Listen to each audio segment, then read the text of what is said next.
Hi అండి, welcome back to AMF. ఈరోజు మనము వేస్ట్ అని పక్కన పడేసే కొబ్బరి చిప్పలతో ఏమేమి చేయొచ్చో చూద్దామండి. ఇలా కొబ్బరి చిప్పలు ఉన్నాయి కదా, వేస్ట్గా మనం పడేస్తూ ఉంటాము.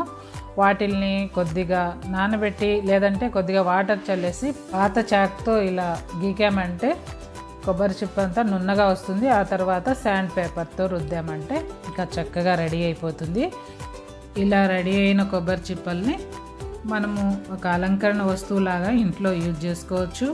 ఇంట్లోనే ఎంతో ఈజీగా హ్యాండీక్రాఫ్ట్ మనము చేసుకోవచ్చు. అలాగే ఆన్లైన్లో కొనాలంటే ₹1000 ఖర్చు చేయాల్సి వస్తుంది. ఇది మేమైతే మా పిల్లలు చిన్నప్పుడు 10 years బ్యాక్ చేసిందండి మీకు చూపించేది. నేనైతే ఇప్పుడు చేయట్లేదు, జస్ట్ మీకు ఎలా చేయాలో చూపిస్తున్నాను, మీరు చేసుకోండి. ఈ 2 కొబ్బరి చిప్పలను అంతా నీట్గా నున్నగా క్లీన్ చేసిన తర్వాత ఇలా పెట్టి ఎంసీల్తో కానీ ఫెవికాల్తో కానీ చక్కగా అంటించుకోవాలి. 2 కొబ్బరి చిప్పల అంచులు స్ట్రైట్గా ఉండేటట్టు చూసుకోవాలి, ఎగుడు దిగుడు లేకుండా. ఇలా శాండ్ పేపర్తో నున్నగా వచ్చేటట్లు రుద్దుకోవాలి. ఆ తర్వాత మనము ఇక్కడ ఫ్యాబ్రిక్ పెయింట్ వేసాము. ఇది 10 years బ్యాక్ మా పిల్లలు చేసిన హ్యాండీక్రాఫ్ట్ అండి. నేను ఇప్పుడైతే దీన్ని ఏమీ మోడిఫై చేయలేదు. ఇప్పుడు మనం చేసుకునేటట్లయితే లేసులు అవి కూడా చక్కగా అంటించుకొని రకరకాలుగా అందంగా అలంకరించుకోవచ్చు. పెయింట్ కూడా ఏమీ కలర్ చేంజ్ కాలేదండి, ఎలా వేసింది అలాగే ఉంది.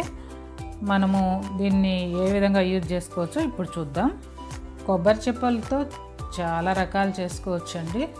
ఇప్పుడు చూసారు కదా, దీంట్లో పిల్లలు వేసుకుంటే క్లిప్పులు కానీ బ్యాండ్స్ కానీ అన్నీ ఇలా పెట్టుకోవచ్చు.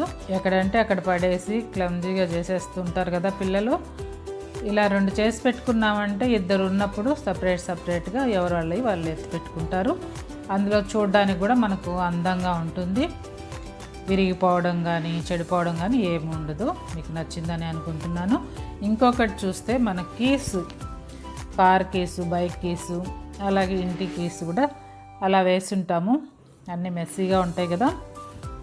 వీటిని కూడా ఇప్పుడు మనం రెడీ చేసుకున్న ఈ క్రాఫ్ట్లో అలా పెట్టామంటే చూడండి ఎంత చక్కగా ఉందో.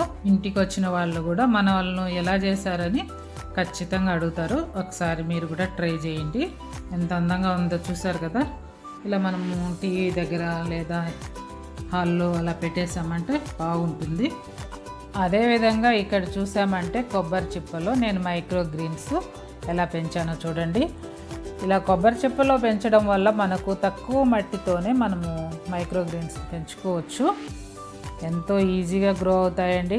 ఒక చిప్పలో వచ్చేది ఏం చేస్తాం అనుకుంటారా, 3-4 చిప్పలు మట్టి నింపి మనము మైక్రో గ్రీన్స్ రెడీ చేసుకోవచ్చు. ఇలా మైక్రో గ్రీన్స్ రెడీ చేసుకున్న తర్వాత మనం చపాతీల్లో కానీ పప్పులో కానీ ఎలా అయినా మన ఇష్టం, ఎలా యూజ్ చేసుకున్నా మనకు హెల్దీ అన్నమాట. ఇలా పడేయకుండా కొబ్బరి చిప్పల్ని ఇలా యూజ్ చేయండి. అలాగే మనము ఇదే కొబ్బరి చిప్పతో మొక్కలకు ఎరువు కూడా ఒకే రేషియోలో ఇవ్వచ్చు. అలాగే ఇక్కడ చూస్తే ఈ కొబ్బరి చిప్పకు హోల్ వేసామంటే మనము సన్న మూత గల బాటిల్స్లో ఈ లిక్విడ్ ఫర్టిలైజర్ వేసుకొని మొక్కలకు స్ప్రే చేస్తూ ఉంటాం కదా, ఆ బాటిల్ పైన ఈ కొబ్బరి చిప్పని పెట్టామంటే మనకు ఫన్నెల్ లాగా యూజ్ అవుతుంది. కింద పడకుండా ఒక్క డ్రాప్ కూడా చక్కగా మనకు బాటిల్ నింపుకోవచ్చు. చూడండి ఎంత బాగా మనము లిక్విడ్ ఫర్టిలైజర్ కావచ్చు, వాటర్ కావచ్చు, ఏదైనా ఇలా నింపేయచ్చు. ఇలా నింపుకొని మనము చెట్లకు స్ప్రే చేసుకోవచ్చు అండి. నేను ఇక్కడ కొన్ని పార్ట్స్ని సెల్ఫ్ ఫర్టిలైజర్ పార్ట్స్గా పెట్టుకున్నాను. అంటే ఏం లేదండి, వేస్ట్ వాటర్ బాటిల్స్కి హోల్స్ వేసి అలా పెట్టేసి వాటిని కిచెన్ కంపోస్ట్తో నింపేస్తాను. వాటికి ఈగలు రాకుండా ఇలా మనము మూతలాగా కూడా కొబ్బరి చిప్పని పెట్టేసుకోవచ్చు.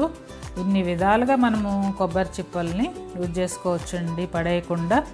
ఇదేనండి ఈరోజు వీడియో. మా కంటెంట్ మీకు నచ్చినట్లయితే లైక్ చేయండి, షేర్ చేయండి, సబ్స్క్రైబ్ చేయండి. అలాగే బెల్ ఐకాన్ నొక్కి ఆల్ అనే ఆప్షన్ని ప్రెస్ చేయండి. మేము వీడియో పెట్టిన ప్రతిసారి మీకు నోటిఫికేషన్ వస్తుంది. Thank you for watching.